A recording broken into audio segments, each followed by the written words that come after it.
ಇಡೀ ಪ್ರಕರಣಕ್ಕೆ ಸಂಬಂಧಪಟ್ಟಂತೆ ನಮಗೆ ನಿಮಗೆ ಗೊತ್ತಿರೋದು ಡೇ 1 ಇಂದ 94 ಕೋಟಿ, ಬರೋಬ್ಬರಿ 94 ಕೋಟಿ ಈ ನಿಗಮದ ಹಣ ದುರುಪಯೋಗ ಆಗಿದೆ ಅಂತ ಹೇಳಿ. ಅದರಲ್ಲಿ 89 ಕೋಟಿ ಆಂಧ್ರಕ್ಕೆ, ತೆಲಂಗಾಣಕ್ಕೆ, ಅದಾದ ನಂತರದಲ್ಲಿ ಬೇರೆ ಬೇರೆ ಖಾತೆಗಳಿಗೆ 700 ಖಾತೆಗಳಿಗೆ ಹೋಗುತ್ತೆ. ಯಾವಾಗ SIT ಅಧಿಕಾರಿಗಳು ಈ ಪ್ರಕರಣದ ತನಿಖೆಗೆ ಇಳಿತಾರೆ, ಒಂದಷ್ಟು ಹಣವನ್ನು ರೀಕವರ್ ಮಾಡಿಕೊಂಡಿದ್ದಾರೆ. ಆದರೆ SIT ಅಧಿಕಾರಿಗಳ ಕೈ ತಪ್ಪಿ ಹೋಗಿರೋ 39 ಕೋಟಿ ಹಣ ಎಲ್ಲಿದೆ ಅನ್ನೋದಕ್ಕೆ ಈ ಕ್ಷಣಕ್ಕೂ ಕೂಡ ಅಡ್ರೆಸ್ ಸಿಗ್ತಾ ಇಲ್ಲ. ಈ ಹಗರಣದಲ್ಲಿ ಈಗ ಈವರೆಗೆ 50 ಕೋಟಿ ಹಣವನ್ನು ಜಪ್ತಿ ಮಾಡಿಕೊಂಡಿದ್ದಾರೆ. ಇದರಲ್ಲಿ ಸತ್ಯನಾರಾಯಣ ವರ್ಮ ಖರೀದಿ ಮಾಡಿದ ಲ್ಯಾಂಬೋರ್ಗಿನಿ ಕಾರು, ಇಲ್ಲಿನ ಬುಡಕಟ್ಟು ಜನರ ಅಭಿವೃದ್ಧಿಗೆ ಅಂತ ಬಳಕೆ ಆಗಬೇಕಾಗಿದ್ದ ದುಡ್ಡು ಅಲ್ಲೆಲ್ಲೋ ಪಕ್ಕದ ರಾಜ್ಯದಲ್ಲಿರ್ತಾ ಸತ್ಯನಾರಾಯಣ ವರ್ಮ ಅನ್ನೋ ಲ್ಯಾಂಬೋರ್ಗಿನಿ ಕಾರನ್ನು ತೆಗೆದುಕೊಂಡಿರ್ತಾನೆ.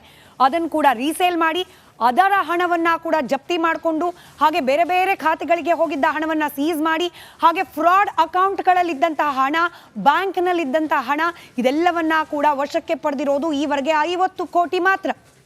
ಇನ್ನು 20 ಕೋಟಿ ಮೌಲ್ಯದ ಆಸ್ತಿ ಪಾಸ್ತಿ ಹಾಗೆ ನಗದನ್ನು ಜಪ್ತಿ ಮಾಡಿದ್ದಾರೆ. ಬ್ಯಾಂಕ್ನಲ್ಲಿದ್ದ 30 ಕೋಟಿ ರೂಪಾಯಿ ಹಣವನ್ನು ಫ್ರೀಸ್ ಮಾಡಲಾಗಿದೆ. ಹಾಗಾದರೆ ಇಷ್ಟೆಲ್ಲ ಆದ ನಂತರ ಉಳಿದ ದುಡ್ಡು ಎಲ್ಲಿ ಹೋಯ್ತು? 39 ಕೋಟಿ ಎಲ್ಲಿ ಹೋಯ್ತು? ಚಂದ್ರಶೇಖರನ್ ಅವರು ಆತ್ಮಹತ್ಯೆ ಮಾಡಿಕೊಂಡ ಮರುದಿನವೇ ರಿಪಬ್ಲಿಕ್ ಕನ್ನಡದ ಜೊತೆಯಲ್ಲಿ ಮಾತನಾಡುವಾಗ ಆಗ ಸಚಿವರಾಗಿದ್ದ ನಾಗೇಂದ್ರ ಅವರು ಹೇಳ್ತಾರೆ 24 ಅವರ್ಸ್, 24 ಗಂಟೆಯಲ್ಲಿ ವಾಪಸ್ ಬಂದ್ಬಿಡುತ್ತೆ ಅಂತ ಹೇಳಿ. 24 ದಿನಕ್ಕೂ ಅಧಿಕ ಸಮಯ ಆಗೋಯ್ತು. ಎಲ್ಲಿ ಹೋಯ್ತು ಹಣ? ತನಿಖಾ ತಂಡಕ್ಕೂ ಕೂಡ ಇನ್ನೂ ಈ ಹಣ ಸಿಗ್ತಾ ಇಲ್ಲ. ಎಲ್ಲಿ ಹೋಗಿದೆ ಅನ್ನೋದರ ಮಾಹಿತಿ ಇಲ್ಲ. ನಾಗೇಂದ್ರ ಮತ್ತು ಅವರ ಆಪ್ತರ ಕೈ ಸೇರಿದೆಯಾ ಹಣ ಅನ್ನೋದು ಸದ್ಯಕ್ಕಿರುವಂತಹ ನೇರ ಅನುಮಾನ. ಈ ಅನುಮಾನಕ್ಕೇನೆ ಉತ್ತರ ಕಂಡುಕೊಳ್ಳೋ ಪ್ರಯತ್ನವನ್ನ ಇವತ್ತು ಇಡಿ ಅಧಿಕಾರಿಗಳು ಮಾಡ್ತಾ ಇದ್ದಾರೆ.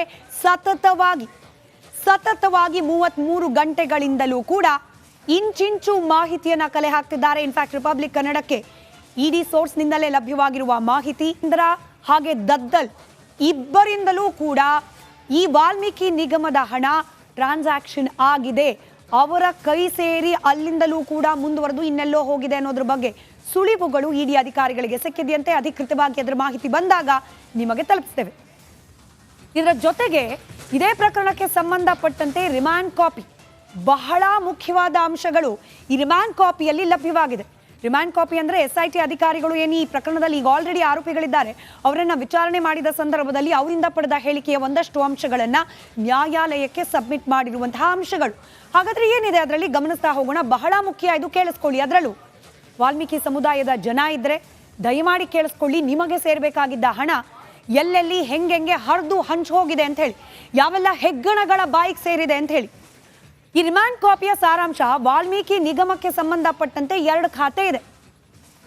ಯೂನಿಯನ್ ಬ್ಯಾಂಕ್ನ ವಸಂತ ನಗರದ ಖಾತೆ, ಇದು ಅಸಲಿ ಖಾತೆ. ವಾಲ್ಮೀಕಿ ನಿಗಮದ ಅಸಲಿ ಖಾತೆ ಇದು ವಸಂತ ನಗರ. ಯಾವುದೇ ರೀತಿಯ ಫಲಾನುಭವಿಗಳಿಗೆ ಹಣ ವರ್ಗಾವಣೆ ಆಗಬೇಕು ಅಂತಂದ್ರೂ ಕೂಡ ಯಾವುದೇ ಯೋಜನೆ ಅಡಿಯಲ್ಲಿ, ಅಂದರೆ ವಾಲ್ಮೀಕಿ ಸಮುದಾಯಕ್ಕೆ ಸಂಬಂಧಪಟ್ಟ ಯೋಜನೆಯಲ್ಲಿ ಇದೇ ಯೂನಿಯನ್ ಬ್ಯಾಂಕ್ನ ವಸಂತ ನಗರ ಶಾಖೆಯಿಂದಲೇ ಹಣ ವರ್ಗಾವಣೆ ಆಗಬೇಕಾಗಿತ್ತು. ಒಂದು ಖಾತೆಯಿಂದ ಬೇರೆ ಖಾತೆಗಳಿಗೆ ಹಣ ವರ್ಗಾವಣೆ ಆಗುತ್ತೆ. ಆದರೆ ವರ್ಗಾವಣೆ ಆಗಬೇಕಾದ್ರೆ ಸರ್ಕಾರದ ಅನುಮತಿ ಬೇಕೇ ಬೇಕು. ಈ ಖಾತೆಗೆ ಹಣ ಬರಬೇಕು ಅಂದ್ರೂ ಸರ್ಕಾರದ ಗಮನಕ್ಕೆ ಬರಬೇಕು. ಈ ಖಾತೆಯಿಂದ ಹೊರಗೆ ಹೋಗಬೇಕು ಅಂದ್ರೂ ಕೂಡ ಸರ್ಕಾರದಿಂದ ಅನುಮತಿ ಬೇಕು. ಆದರೆ ಇಲ್ಲಿ ಕೇವಲ ಆರೋಪಿಗಳ ಸೂಚನೆಯಂತೆ ಹಣ ವರ್ಗಾವಣೆ ಆಗಿ ಹೋಗಿದೆ MG ರೋಡ್ ಶಾಖೆಗೆ. ಇನ್ಫ್ಯಾಕ್ಟ್ MG ರೋಡ್ನಲ್ಲಿ ಖಾತೆ ತೆರೆದಿರೋದ್ರ ಬಗ್ಗೆನೇ ಅನೇಕ ಅನುಮಾನಗಳಿದೆ. ಈ ಖಾತೆ ತೆರೆದಿರೋದೇ ಹಣವನ್ನ ಲೂಟಿ ಮಾಡಲಿಕ್ಕೆ ಅನ್ನೋ ಅನುಮಾನ ಇದೆ. ಈ ಖಾತೆಗೆ 187 ಕೋಟಿ ರೂಪಾಯಿ ವರ್ಗಾವಣೆ ಮಾಡಲಾಗಿದೆ. ಬೇರೆ ಬ್ಯಾಂಕ್ ಖಾತೆ ಟ್ರೆಷರಿ ಹುಜೂರ್ ನಂಬರ್ 2 ಅಲ್ಲಿಂದಲೂ ಕೂಡ, ಟ್ರೆಷರಿ ಹುಜೂರ್ ಖಾತೆ ನಂಬರ್ 2 ಅಲ್ಲಿಂದಲೂ ಕೂಡ ಹಣ ವರ್ಗಾವಣೆ ಆಗಿದೆ. ಇಷ್ಟೆಲ್ಲ ಆಗ್ತಿದ್ರು ಕೂಡ ಮುಖ್ಯಮಂತ್ರಿಗಳಿಗೆ ಇದ್ರ ಬಗ್ಗೆ ಗೊತ್ತೇ ಆಗ್ಲಿಲ್ವಾ? ಪ್ರಶ್ನೆ ಕೇಳಬೇಕಲ್ವಾ? ಒಂದು ಜವಾಬ್ದಾರಿ